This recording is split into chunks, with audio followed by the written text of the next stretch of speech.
Assalamualaikum warahmatullahi wabarakatuh. Perkenalkan, nama saya Ahmad Nailul Huda, NIM 3419090. Di sini saya akan menganalisis tentang bullying. Sebelum bahas tersebut, hampir setiap tahun, terutama pada saat tahun ajaran pertama, terdengar kasus tindakan kekerasan di lingkungan sekolah maupun kampus. Tindakan yang memperlakukan seorang anak menjadi bahan ejekan, cemohan, bahkan melukai, tindakan fisik yang dilakukan oleh teman maupun kakak kelas.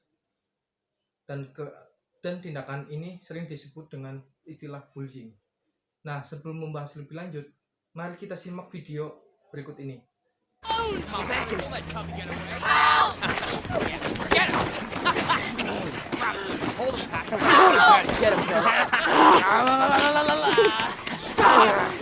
Leave me alone! Look at all this! Stop! He bite his hair like Michael Jackson. Just hold him! Get off me! Get off!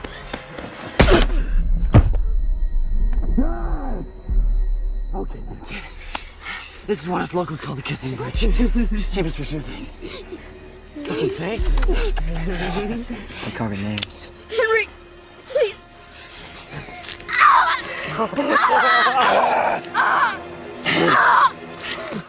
Nah, bisa kita lihat di dalam video tadi, ada sekelompok remaja yang membuli seorang anak yang dianggapnya itu lemah, sehingga anak tersebut menjadi bahan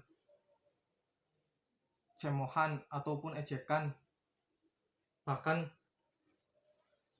terjadi hingga melukai fisik korban tersebut.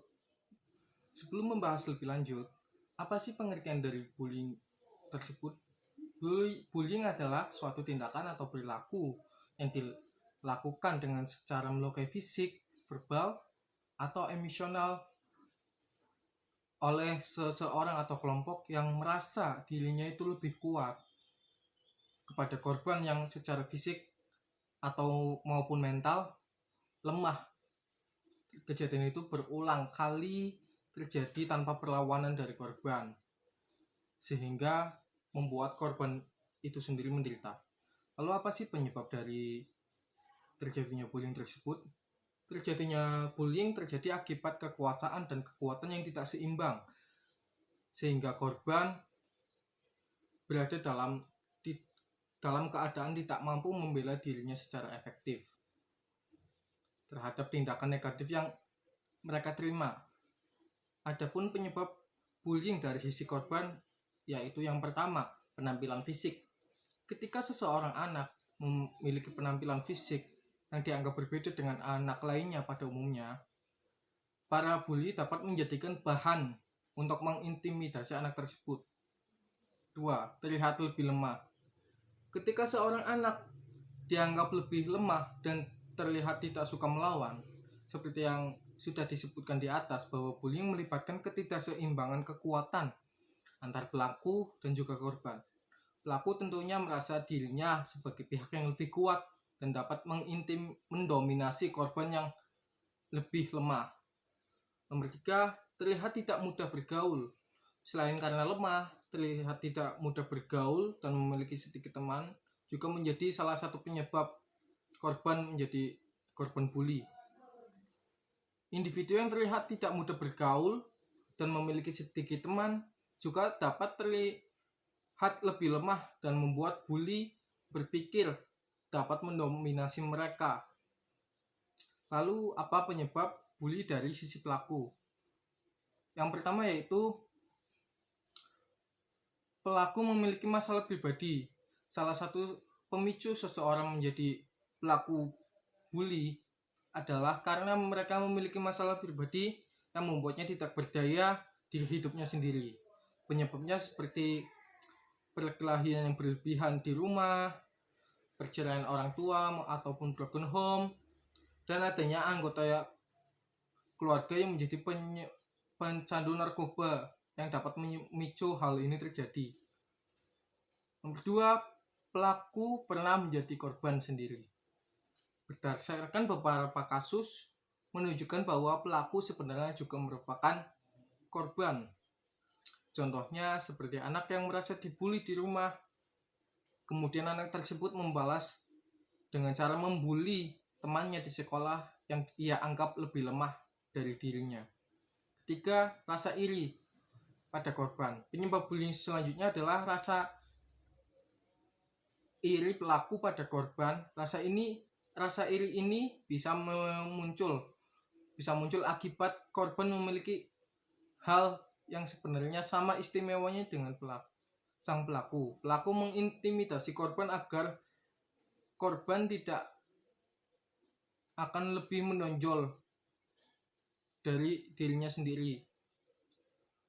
Bully memiliki pengaruh jangka pendek maupun jangka panjang pada korban bully. Efek jangka pendek yang disebabkan oleh perilaku bullying adalah tertekan karena penindasan, penurunan minat dalam melakukan tugas sekolah yang diberikan oleh guru, dan menurunnya minat untuk beradaptasi dalam berpartisipasi dalam kegiatan sekolah. Sementara konsekuensi jangka panjangnya dari penindasan ini seperti mengalami kesulitan dalam membangun hubungan baik dengan lawan jenis, selalu mengalami kecemasan, akan mendapatkan perlakuan tidak menyenangkan dari rekan-rekan mereka.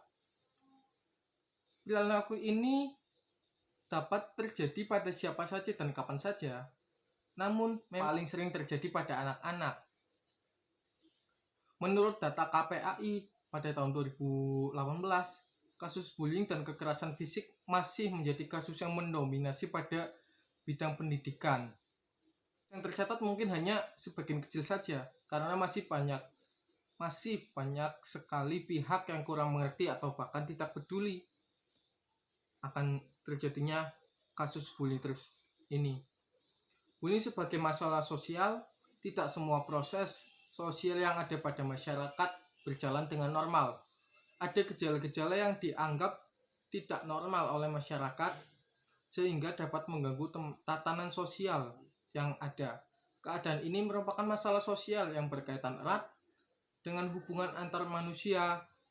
Suatu persoalan sosial tidak berdiri sendiri, melainkan terintegrasi dari berbagai persoalan yang memiliki hubungan yang saling mengaruhi satu dan lainnya.